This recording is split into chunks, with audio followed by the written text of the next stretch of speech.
Hi, I wanted to make a quick video explaining what I'm talking about when I say, are you a prickly porcupine? And then I will have a longer post coming out talking more about this on for my Patreon members. You are welcome to join for free for just 7 days, but let's get into it.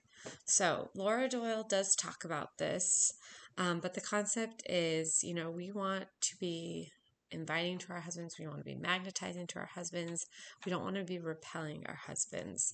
But often, we're doing the best that we can, especially when we're stressed, we're exhausted. We might be letting that resentment kind of build. When we're in that mentality, when we're, just maxed out, we're kind of on edge. And if our husband even does try to come towards us, embrace us, we might react in a way that's going to like push him away. So this is why Laura Doyle talks the first skill is self-care, because when we are at the end of our rope, where our nerves are fried, we're on edge. It's going to be hard to react in a, warm, receiving way if our husband does make an effort to reach out to us, to support us. So what are some examples of this?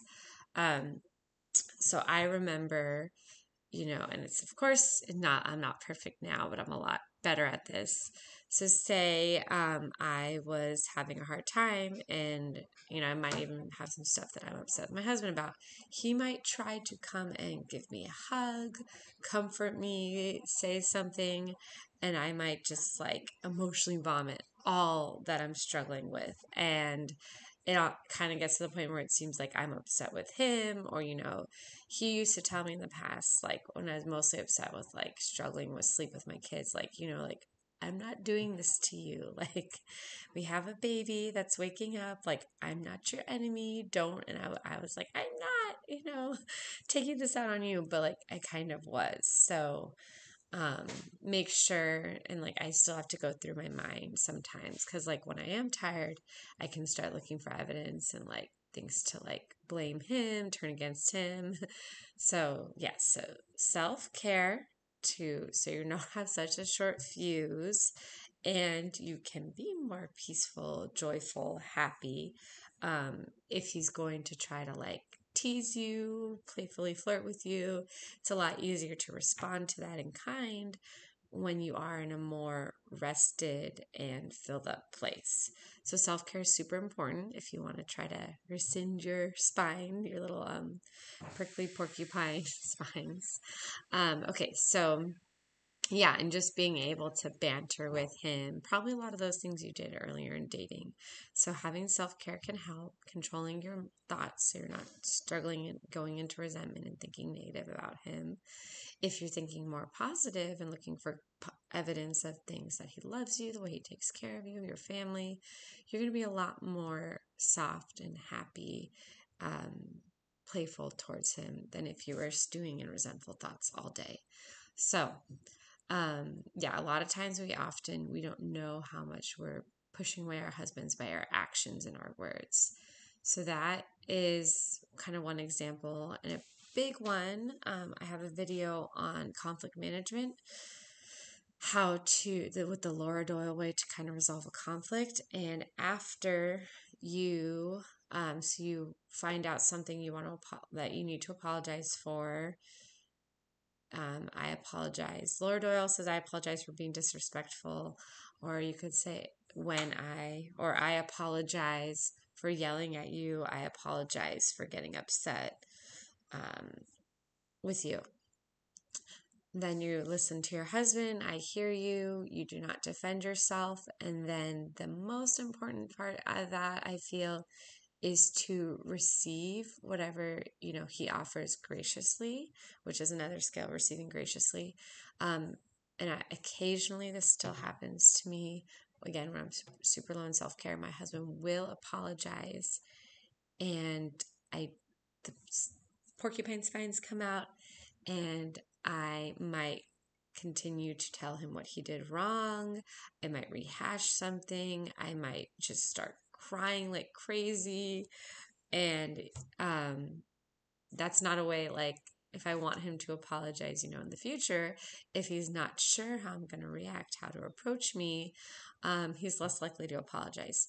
So now, most of the time when he apologizes, even if I'm still feeling a little sensitive and hurt, I receive his apology, I might hug him, cuddle him, and just like realize I need to work on my thoughts because he is apologizing. He does recognize what he did wrong. There's no reason for me to continue to beat into him what he did wrong.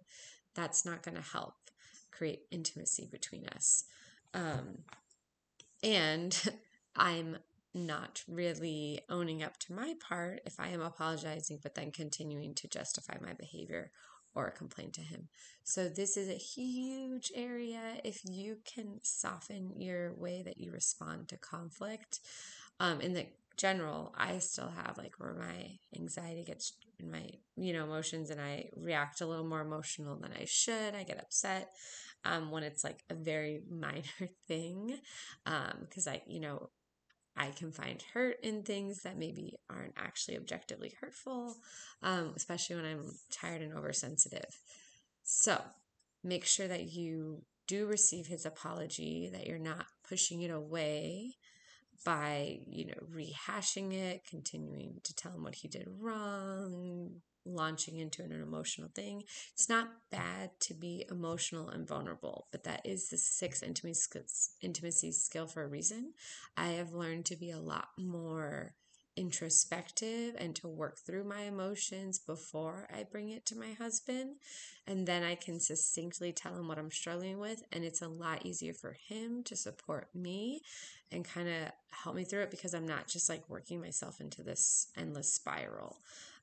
So yeah, it's not like you're never going to share your feelings with your husband, but female friends are important too. They can help you if you're struggling, especially women who are on the same page. That's why I want this community, so we can help each other, because then sometimes we can process things. I could do a lot. I'm able to do a lot in my own head, but if you need to externally process, and occasionally I do reach out to some friends, that can help. And then you can be very discerning of what to share with your husband, so we're not like constantly like telling, so he's kind of just tuning us out.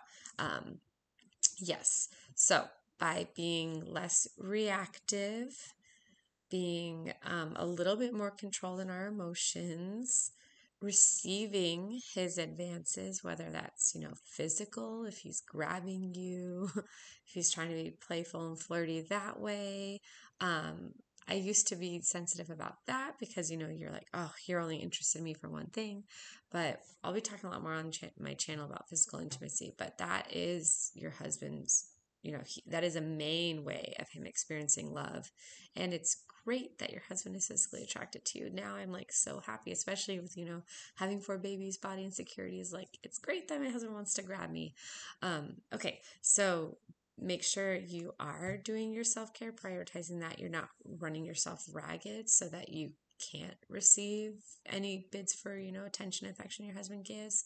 It sets a more positive atmosphere for your home when you're less stressed out, you're more happy, you're able to interact better with your kids.